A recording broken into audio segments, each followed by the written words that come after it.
Well, welcome again today. Yesterday we looked at verse 24. At least we started to look at it. I spent a lot of time talking about other dynamics that you and I are dealing with in this world today.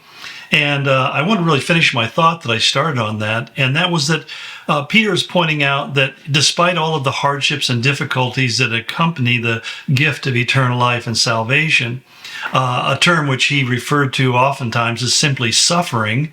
In fact, this is one of the themes of Peter's letter. First letter is the idea that Christians would suffer for their faith.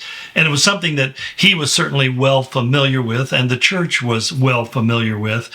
But he quotes from Isaiah 40, verse 8, in the passage where every one of us is like grass. We're like our glory is like the flowers of the field that pops up for a moment and then quickly passes away. Here we are in the spring season, and in Spokane, we're starting to get some degree of regular sunlight. And man, it's really, marvelous time of year because the temperatures are really very mild. And yet at the same time, the fields are just green and lush and flowers are popping up all over the place. It's really a beautiful time to be. But the hardest thing, and I particularly think about some of the trees that I have, flowering trees in my yard, that the flowers seem to be gone before I can really begin to drink in their beauty. And it's one of the frustrations, because then comes the leaves and the greenery and all the rest. But they come and they go very, very quickly. And of course, that's the whole point.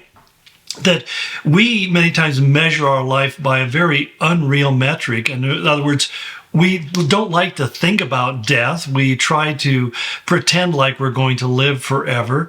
And yet the evidence that we're dying is something that begins to reveal itself at about 25, 26 years of age, and then begins to speed up. It happens very incrementally in the beginning, and then it goes very, very quickly. And you begin to find yourself not only having a stretching skin, but also atrophy of your muscles. You don't have the strength. I was working on one of my retaining walls that was pushed over by a tree, and it's got these 60-pound blocks. And I was just thinking, just a few years ago, I was kind of schlepping those things and putting them in place, and it was hard work, but it didn't bother me that much. And I was amazed at how much heavier those blocks have gotten in just the last year or two. And the reality is I can see that I don't have nearly the strength that I used to have when I was younger. And that's just a simple reality of life. It's one of those things that God allows to happen to remind you that your tenure here is very temporary, that we come into the world and he says we pass away very quickly. Now, I did mention yesterday that this theme is something that's expressed a lot in the scriptures. In fact, in places like Psalm 37, where he says to us, fret not yourself, or don't worry about and get upset because of evildoers. Don't be envious either of those who are doing wrong. He says, for they will soon fade like the grass and wither like the green herb. One of the things that I had the opportunities to see individuals in my life and in my community who have been very powerful, influential, very wealthy, were respected and feared for their wealth and their influence and their power. And then suddenly they're gone. And the families are left to fight over the remains, and which is a tragic thing to have to witness. But the simple fact is you realize that all of that they had acquired really only serviced them in this present world. It didn't last. That's the same way in Psalm 90, the only psalm that we know that Moses ever wrote. He makes this statement. He says, from everlasting to everlasting, you are God. And that's beginning to say, you need to keep that in point, that God is always God. He's everlasting. He's also all-powerful. He's also on the throne. He's also all-knowing, that the world is really his oyster he holds in his hands, not the other way around. And he says, you return man to dust and say, return, O children of men, for 1,000 years in your sight are but as yesterday when it is past, or as a watch in the night. That's a statement that Peter will quote later on in 2 Peter, where he basically says 1,000 years with the Lord is like a day, and a day is like 1,000 years. But then he goes on, he says, you sweep them away as with a flood. They're like a dream, like grass that is renewed in the morning. In the morning it flourishes and is renewed, and the evening it fades and withers. This is something that's particularly notable in the Middle East, where you find that when there's a little moisture and the morning temperatures are kind of temperate, that even the desert begins to blossom and bloom. It's pretty amazing if you get the chance to see it. And I say that because you don't get many chances to see it. There'll be a rain out in the desert. The next day, these flowers and grasses will be coming up. By the middle of the day, they have withered and died under the heat. And he's saying there again is a portrait of who man is. Again, in another place, Psalm 49, he says, "Why should I fear the days of evil when the iniquity at my heels surrounds me?" Kind of sounds like the world we're living in right now.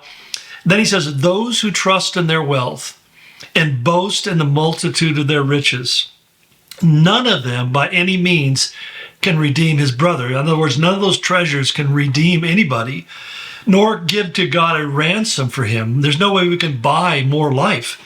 For the redemption of their soul is costly, and it shall cease forever. In other words, the soul will cease forever, and the cost is too high to pay to save it. In other words, the highest cost and the only cost that was equivalent enough to pay for your soul was the death of Jesus Christ on the cross. And then he says that he should continue to live eternally and not see the pit, for he sees wise men die, likewise the fool and the senseless person perish and leave their wealth to others.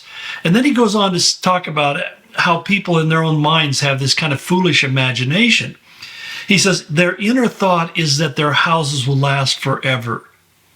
Isn't that interesting? I hear so many times people talking about their legacy and they want to presidents want to build a legacy library and talk about their legacy. He said they act as if it's going to last forever.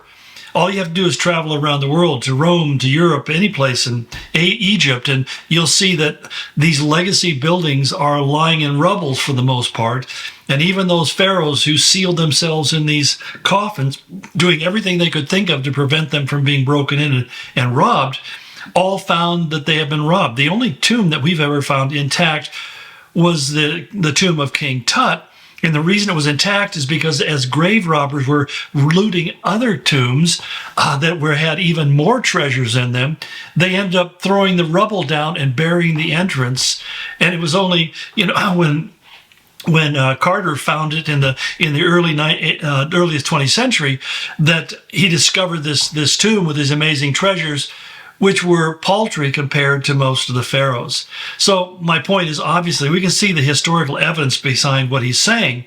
He says their dwelling places they think will last to all generations, so they call their lands by their names. Nevertheless, man, though in honor, does not remain. He is like the beasts that perish. This is the way of those who are foolish, and their posterity who approve their sayings. Like sheep they are laid in the grave. Death shall feed on them. The upright shall have dominion over them in the morning, and their beauty shall be consumed in the grave, far from their dwelling. And then he goes on, but God will redeem my soul from the power of the grave, for he shall receive me. So here's Moses, 1,500 years before Jesus, saying, one day my soul is going to be redeemed from the grave. He already saw a Messiah in his future. So think about Moses for a moment. Here's a guy who grew up in this culture of the mummification of people and all of their rituals and rites of the dead in order to help them transition from the place of the dead into the next life. Of course, that was only primarily for the rich, wealthy, and powerful, but nonetheless, this was a culture that he had been raised in, and he has a whole new vision of eternal life based upon God raising him from the dead, that one day God will call my body out of the grave. Then he goes on and says, therefore, do not be afraid when one becomes rich, when the glory of his house is increased. For when he dies, he shall carry nothing away. His glory shall not descend after him. And though while he lives, he blesses himself, for men will praise you when you do well for yourself, he shall go to the generation of his fathers, and they shall never see light. A man who is in honor yet does not understand this fact of life, in other words, is like a beast that perishes. So it's such a profound statement that he makes here, and I think it's really important. From dust we came, and to dust we return. In fact, as I was thinking about this, I was reminded of a poem written by a cowboy poet by the name of Wallace McCrae. He's from Montana, and he wrote this poem he calls Reincarnation, and I just will take an extra moment to read it to you because I think it's worth listening to. He begins with a question. What does reincarnation mean? A cowpoke asked his friend, and his pal replied, it happens when your life has reached its end. They comb your hair and wash your neck and clean your fingernails and lay you in a padded box, away from life's travails. The box in you goes in a hole that's been dug into the ground. Reincarnation starts in when you're planted neath a mound. Them clods melt down just like your box and you who is inside, and then you're just beginning on your transformation ride. In a while, the grass will grow upon your rendered mound, till someday on your mouldered grave a lonely flower is found. And say a horse, should wander by and graze upon this flower, that once was you, but now's become your vegetative bower. The posy that the horse done ate up with his other feed makes bone and fat and muscles essential to the steed, but some of it's left that he can't use, and so it passes through and finally lays upon the ground this thing that once was you. Then say by chance I wander by and see this upon the ground, and I ponders and I wonders at this object that I found. I think of reincarnation, of life and death and such, and come away concluding, Slim, you ain't changed all that much. I hope you enjoyed that. I sure did. Blessings will continue tomorrow.